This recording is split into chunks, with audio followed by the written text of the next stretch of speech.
Selamat datang di website database HBTKVI.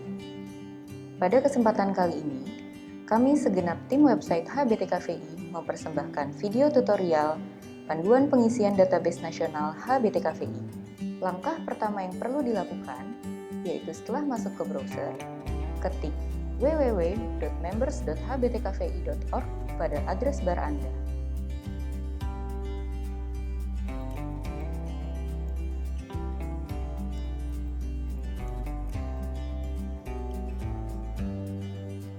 Kemudian akan muncul tampilan seperti berikut.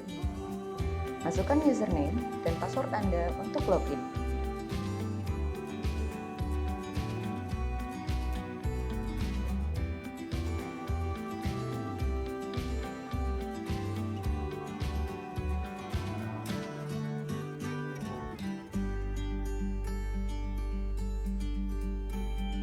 Pada laman home, akan muncul tampilan seperti berikut.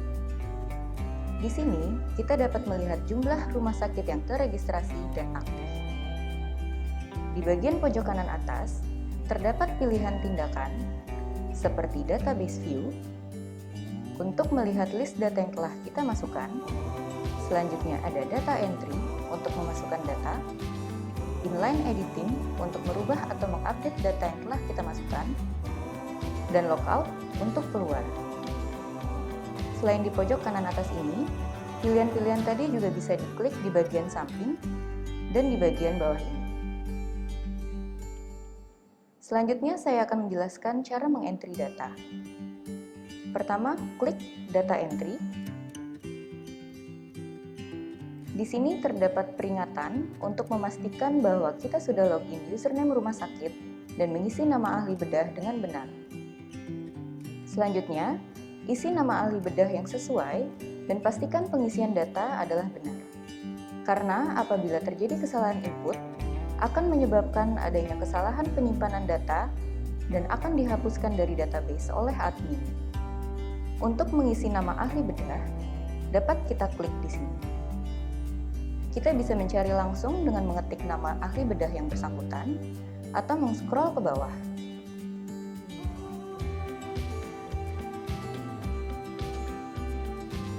Setelah itu, isi nomor rekam medis pasien. Kemudian, isi nama pasien, nama awal, dan nama akhir. Lalu pilih jenis kelamin pasien. Selanjutnya, isi tanggal lahir pasien. Di sini kita dapat memilih pada tahun berapa pasien lahir, pilih bulan, dan tanggal. Kemudian isi tanggal dilakukannya operasi dengan cara yang sama. Kita pilih tahun, bulan, dan tanggal tindakan dilakukan. Selanjutnya, isi status admisi pasien sesuai dengan status pasien pada saat kita memasukkan data ke dalam database. Di sini terdapat pilihan dalam perawatan, sudah pulang, dan meninggal. Apabila kita memilih status sudah pulang, maka kita perlu mengisi tanggal pulang pasien tersebut. Sedangkan apabila kita memilih status pasien meninggal, di sini kita perlu menyertakan penyebab kematian pasien dan mengisi tanggal meninggal pasien tersebut.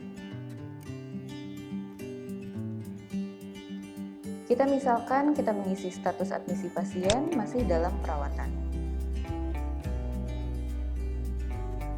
Selanjutnya isi provinsi asal.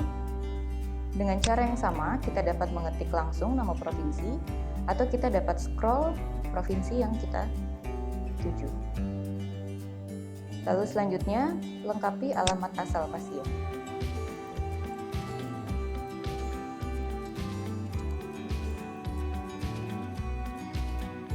Setelah mengisi alamat asal pasien, kita mulai mengisi bagian diagnosis. Di sini diagnosis dikelompokkan menjadi 4 bagian, yaitu ada acquired heart disease, congenital, general thoracic and esophageal disease, dan vascular disease. Setelah kita memilih salah satu, akan muncul pilihan diagnosis berdasarkan ICD-10. Di sini kita dapat mengklik dan memilih diagnosis yang sesuai. Selanjutnya lengkapi keterangan diagnosis. Isi keterangan diag baik prabedah maupun pasca bedah. Kemudian, pilih jenis tindakan yang dilakukan.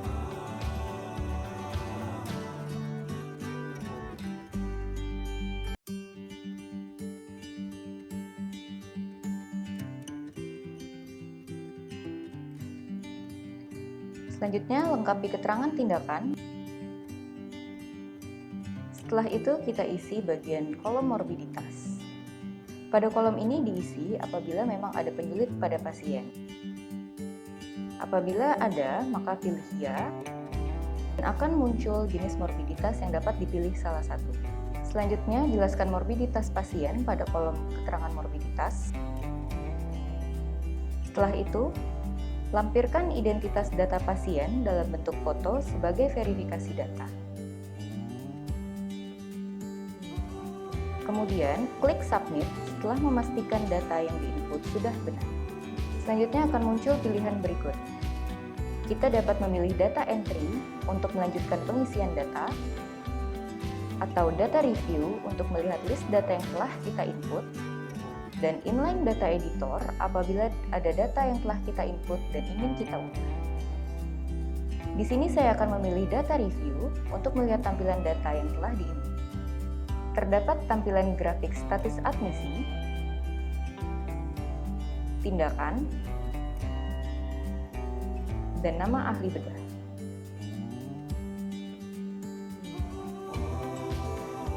Terdapat juga peringatan untuk selalu mengupdate data pasien yang masih dalam perawatan. Untuk merubah data, dapat langsung klik bagian inline editing. Di bawah ini terdapat tabel berisi data-data yang telah kita masukkan. Dan di bagian bawah terdapat kolom pencarian. Di tabel ini terdapat tombol biru untuk melihat keseluruhan data pasien yang telah dimasukkan.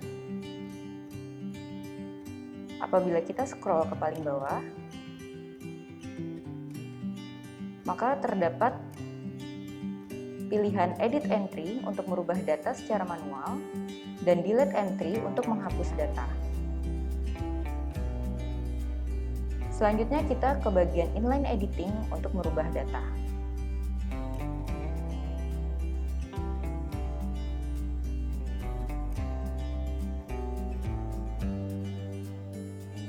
Di sini terdapat tampilan grafik status admisi pasien. Data yang perlu dirubah yaitu adalah data pasien dengan status admisi yang masih dalam perawatan. Data sebaiknya diupdate apakah pasien tersebut sudah pulang atau meninggal. Terdapat kolom pencarian untuk memudahkan kita mencari data pasien yang akan kita ubah. Di bawah ini terdapat tabel berisikan data pasien. Apabila kita memilih pilihan Enable Inline Edit, maka kita dapat langsung merubah data pasien di dalam tabel tersebut. Pada pasien yang masih memiliki status dalam perawatan, dapat kita klik dan kita ubah status admisinya. Kemudian kita klik Update. Setelah itu juga kita update untuk tanggal pulangnya. Kita klik dan kita pilih tanggalnya dan kita klik. Dengan demikian data pasien ini sudah langsung berubah. Atau terdapat juga pilihan Edit Entry untuk merubah data secara manual.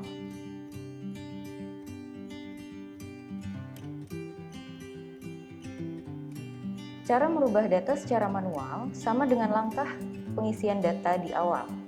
Apabila semua data telah selesai diedit, klik Update untuk menyimpan data.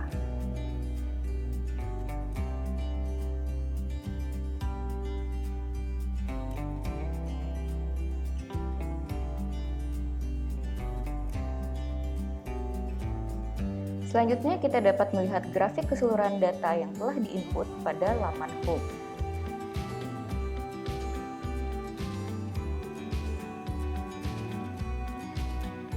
Di laman home ini, terdapat informasi mengenai total data yang telah diinput. Selain itu juga terdapat peringatan untuk selalu mengupdate data pasien yang masih memiliki status admisi dalam perawatan. Di bagian bawah terdapat grafik dan juga chart untuk status admisi, jenis tindakan, dan juga nama ahli bedah. Sekian video tutorial pengisian database HBTKVI ini. Terima kasih atas perhatiannya. Semoga video tutorial ini dapat bermanfaat.